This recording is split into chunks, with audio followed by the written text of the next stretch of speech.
Welcome back to the daily morning sports feed on Reds Army, with me as editor Olivia. Today, let's take a look at some notable sports news in the past 24 hours. Thank you for always supporting and accompanying us. Come to the following hot news. Chelsea 2-2 Tottenham. Antonio Conte and Tuchel sent off after Harry Kane's last-gasp equaliser. Real Madrid coach Carlo Ancelotti told me I'd score, crazy, winner, David Alaba. Kylian Mbappé wants Neymar to leave PSG. Alexi Lalas breaks down US men's soccer team's World Cup chances. They got a chip on their shoulder. Chelsea 2-2 Tottenham. Antonio Conte and Tuchel sent off after Harry Kane's last-gasp equaliser. Match report and free highlights as Antonio Conte and Thomas Tuchel see red in fiery London derby. Kalidou Koulibaly and Reece James on target for Chelsea, but Blues throw away lead twice as Spurs claim unlikely Stamford Bridge point. Thomas Tuchel and Antonio Conte were both sent off as tempers flared after Harry Kane's last-gasp equaliser earned Tottenham the unlikeliest of points in a pulsating 2-2 draw with Chelsea at Stamford Bridge. Conte and Tuchel had already been booked for a face-to-face altercation in the aftermath of Spurs' first equaliser, scored by Pierre-Emile Højbjerg, 68.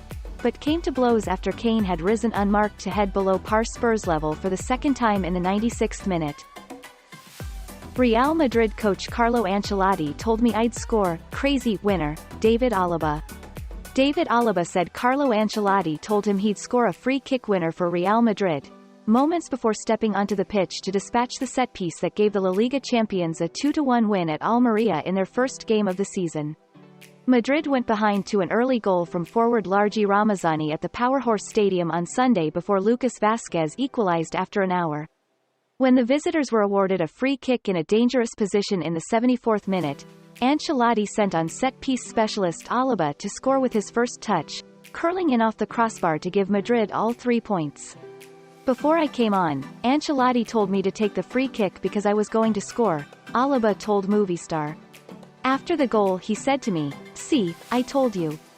Alaba added, "The team showed me a lot of trust, and I felt good. I'm really happy to score the free kick.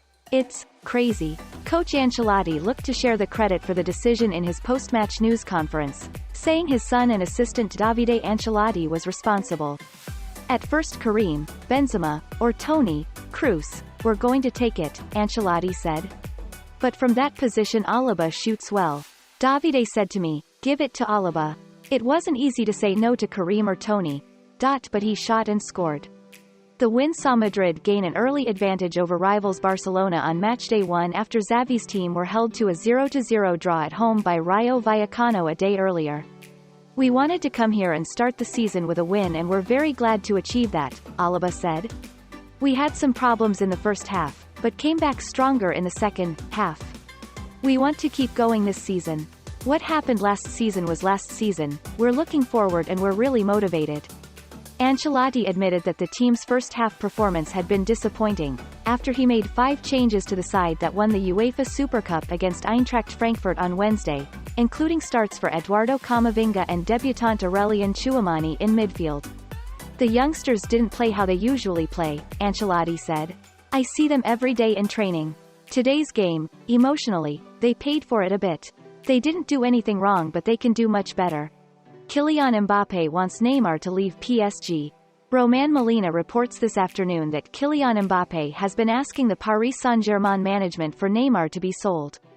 Sources contacted by Get French Football News have confirmed that the Frenchman's camp has been pushing for his teammate to leave the club since his renewal at the end of last season. Neymar's liked tweets in the wake of PSG's 5-2 win over Montpellier last night appeared to show tension with Kylian Mbappé over who would be the team's primary penalty taker this season, with the latter having missed his in the first half before the Brazilian converted his own. However, beyond another penalty gate, the general tension is reportedly rising between the two, with their personal friendship having broken down and Mbappé himself feels he has learned a lot from Neymar over the past 5 years but would now prefer to learn from Lionel Messi. Neymar has nevertheless been the starman in the opening weeks of the season for PSG, scoring a double last night after getting a hat-trick of assists in the first game of the season. Mbappé opened his account for the season but looked somewhat off the pace, reportedly owing to personal issues before the game, as reported by L'Équipe and RMC Sport. Alexi Lalas breaks down U.S. men's soccer team's World Cup chances. They got a chip on their shoulder. The United States men's national soccer team is back in the World Cup for the first time since 2014.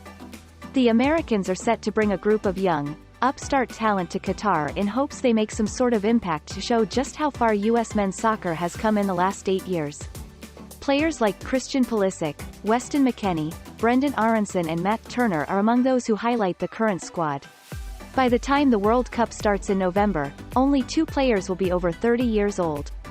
Alexi Lalas was on the squad when the team got to the round of 16 in 1994. It was the first time the Americans had gotten that far since 1934 in Italy. Lalas is set to be one of the analysts covering the World Cup later this month for Fox Sports. Lalas told Fox News Digital that the first step for the U.S. team is to get out of the group stage before thinking anything about the knockout stage. The U.S. will have to contend with England, Wales and Iran in Group B. You gotta get out of the group, and this is by no means an easy group with Wales, Iran and England. But this is a group that you should expect your team, even in 2022, even with this young, inexperienced team, to get out of the group. Then, anything can happen. You've got to get out of the group, Lalas said. That first game against Wales I think is huge. Obviously, the second game against England is going to be big from a competitive standpoint. But also, it's US-England on Black Friday. Everybody is going to be home, potentially the largest viewing audience from a television perspective in history for a soccer game when it comes to men. I'm a little excited about a lot of these things. I think that it's worth your time and I think this team is worth your belief. After you get out of the group, then anything can happen. Lalas said that while the team is very young, they have a lot of swagger, which may carry the group into the knockout round. This is a very young team, but they got swagger. They got a chip on their shoulder. I think they feel a responsibility to kind of set things right after the team didn't make the World Cup 4 years ago, he told Fox News Digital. We got guys playing all over the world in some great leagues and teams. Christian Pulisic at Chelsea, Weston McKennie over at Juventus, Brendan Aronson and Tyler Adams just going over to Leeds, who by the way is coached by American Jesse Marsch. Matt Turner, who was just playing for the New England Revolution, now has gone over to Arsenal. The list goes on and on. While their youth may help them at some points, Lalas said their inexperience on the big stage could end up being a weakness. Wales hasn't qualified for the World Cup since 1958, but a world-class player like Gareth Bale on their roster makes up for the inexperience. England was runner-up in the Euro last year and have recently been shaky in the Nations League.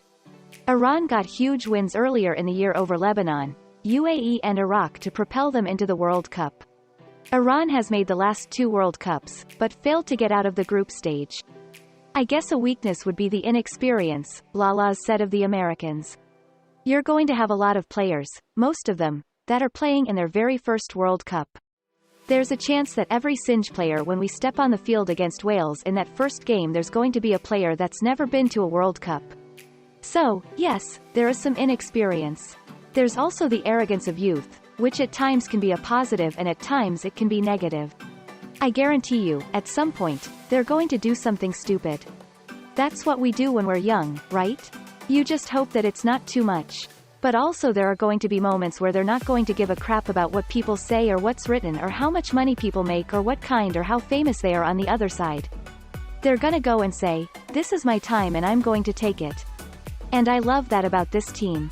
And I think it starts at the top with Greg Berhalter, who I think has used this last 4 years to really do something different. And a lot of young players like we talked about here, but also foster a mentality that anything is possible. And those are also the most outstanding sport news today. Thank you to everyone for listening and following redsarmy's daily news. If you find the video interesting and useful, please click like and subscribe to our channel so you don't miss any of the latest sports news.